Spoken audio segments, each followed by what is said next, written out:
Hello hi అండి, welcome back to our channel. మీకు ముందుగా అందరికీ శుభోదయం అండి. ఎలా ఉన్నారు? బాగున్నారా? నేనైతే బాగున్నాను. మీరు ఎప్పుడు బాగుండాలని మనస్ఫూర్తిగా కోరుకుంటున్నాను. ఫస్ట్ టైం మా ఛానల్ చూసినట్టయితే ప్లీజ్ లైక్ చేసి సబ్స్క్రైబ్ చేసుకోండి.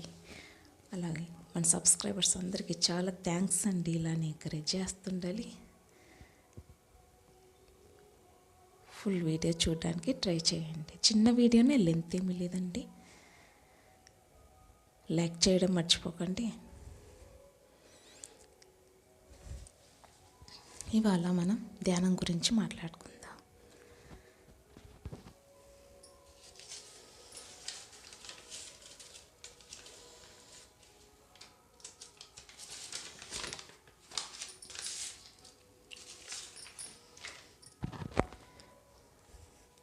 ನಿತ್ಯ ಜೀವನದಲ್ಲಿ ಯಾವಾಗಲೂ ಆನಂದವಾಗಿ, ಆರೋಗ್ಯವಾಗಿ, ನಿತ್ಯ ನೂತನವಾಗಿ ಇರುವುದಕ್ಕಾಗಿ ಧ್ಯಾನ ಮಾರ್ಗ ಬಿಟ್ಟರೆ ಬೇರೆ ಮಾರ್ಗವಿಲ್ಲ. ಧ್ಯಾನ ಎಂದರೆ ಬಹಳ ಜನರಿಗೆ ಬೇರೆ ಬೇರೆ ಅಭಿಪ್ರಾಯಗಳಿವೆ. ನಾನಾ ಪದ್ಧತಿಗಳಿಂದ ಧ್ಯಾನ ಮಾಡುತ್ತಿರುತ್ತಾರೆ.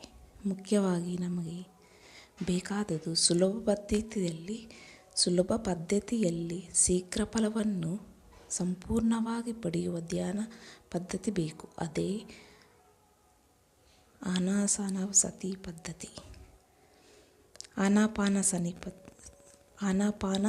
ಪದ್ಧತಿ.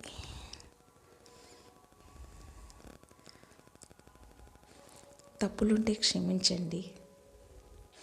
ಧ್ಯಾನ ಮಾಡುವ ವಿಧಾನ: ಸುಖಾಸನದಲ್ಲಿ ಕುಳಿತುಕೊಂಡು ಕಣ್ಣುಗಳೆರಡು ಮುಚ್ಚಿಕೊಂಡು ಎರಡು ಕೈಗಳನ್ನು ಸೇರಿಸಿ ಶ್ವಾಸ ನಿಶ್ವಾಸಗಳನ್ನೇ ಗಮನಿಸುತ್ತಿರಬೇಕು. ಯಾವ ಮಂತ್ರವನ್ನೂ ಮನಸ್ಸಿನಲ್ಲಿ ಉಚ್ಚರಿಸಬಾರದು. ಯಾವ ರೂಪವನ್ನೂ ಊಹಿಸಿಕೊಳ್ಳಬಾರದು. ಸಹಜವಾಗಿ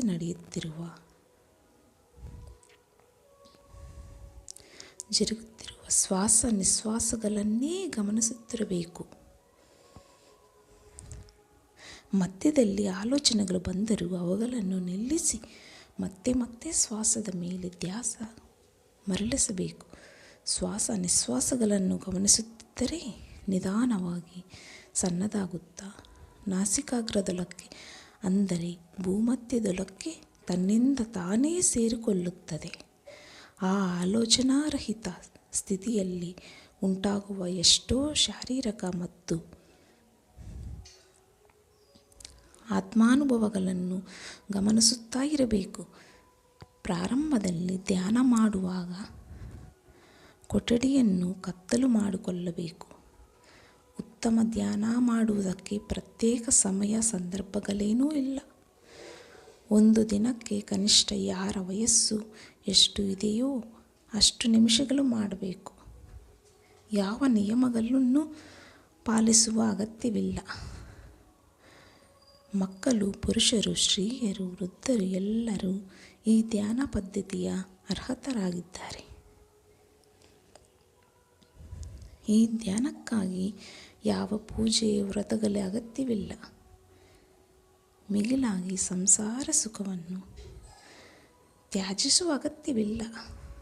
ಧ್ಯಾನದಿಂದಾಗುವ ಲಾಭಗಳು: ಸರ್ವರೋಗ ನಿವಾರಣೆ, ಮಾನಸಿಕ ಪ್ರಶಾಂತತೆ, ಬುದ್ಧಿ ಸೂಕ್ಷ್ಮತೆ, ಏಕಾಗ್ರತೆ, ಜ್ಞಾಪಕಶಕ್ತಿ, ನಿತ್ಯ ಜಾಗರೂಕತೆ, ಆತ್ಮವಿಶ್ವಾಸ ಮತ್ತು ಮುಂತಾದವು ಲಭಿಸುತ್ತವೆ. ಧ್ಯಾನಾನುಭವಗಳು: ಶರೀರ ಹೋಗುವೆನಿಸುವುದು, ಶರೀರ ಭಾರವೆನಿಸುವುದು, ಬಣ್ಣಗಳು ಕಾಣುವುದು, ಬೆನ್ನು ನೋವು ಕಾಣಿಸಿಕೊಳ್ಳುವುದು, ಹಿಂದೆ ಮುಂದೆ ಹಾಗೂ ಪಕ್ಕಕ್ಕೆ ವಾಲಿದಂತಾಗುವುದು, ಬೆಟ್ಟ, ನದಿ, ಗಿಡ, ಮರ ಇತ್ಯಾದಿ ದೃಶ್ಯಗಳನ್ನು ನಿಜ ಸ್ಥಿತಿಯಲ್ಲಿ ನೋಡಿದಂತೆಯೇ ಧ್ಯಾನದಲ್ಲಿ ಕಾಣುವುದು. ಹಕ್ಕಿಯಂತೆ ಎಲ್ಲೋ ಹಾರುತ್ತಿದ್ದಂತಾಗುವುದು. ಪಿರಮಿಡ್ ಒಕ್ಕ ಅದ್ಭುತ ಶಕ್ತಿ. ಪಿರಮಿಡ್ ಅಂದರೆ 51 ಡಿಗ್ರಿ ಆ್ಯಂಗಲ್ ಇರುವ ಒಂದು ಕಟ್ಟಡ.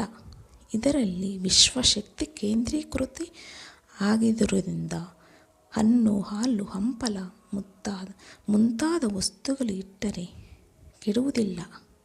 ಹಾಗೆಯೇ ಧ್ಯಾನ ಮಾಡುವವರಿಗೆ ಕೆಲವೇ ನಿಮಿಷಗಳಲ್ಲಿ ಮನಸ್ಸಿನ ಆಲೋಚನೆಗಳು ಕಡಿಮೆಯಾಗಿ ಆಲೋಚನೆ ಇಲ್ಲದ ಸ್ಥಿತಿಗೆ ಸೇರಿಕೊಳ್ಳುತ್ತಾರೆ. ಆಗ ವಿಶ್ವಶಕ್ತಿ ಶರೀರದ ಎಲ್ಲ ನಾಡಿ ಮಂಡಲಗಳಿಗೆ ಹೋಗಿ ನಾಡಿ ಮಂಡಲವು ಶುದ್ಧಿಯಾಗಿ ಆಸ್ತಮ, ಮೈಗ್ರೇನ್, ತಲೆನೋವು, BP, ಸಕ್ಕರೆ ಕಾಯಿಲೆ, ಹೃದಯ ರೋಗ ಮುಂತಾದ ರೋಗಗಳಿಂದ ವಿಮುಕ್ತಿ ಪಡೆಯಬಹುದು. ಹಾಗೂ మనశ్శాంతి, ఆత్మజ్ఞాన లభిస్తుంది. తప్పులుంటే క్షమించండి, ఇంకా కొంచెం ఉంది, తప్పకుండా చూడండి, వినండి. ఓకేనా?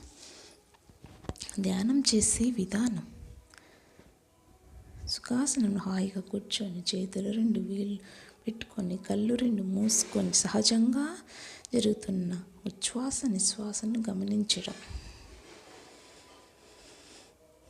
ధ్యాన శక్తిలో రైతులందరూ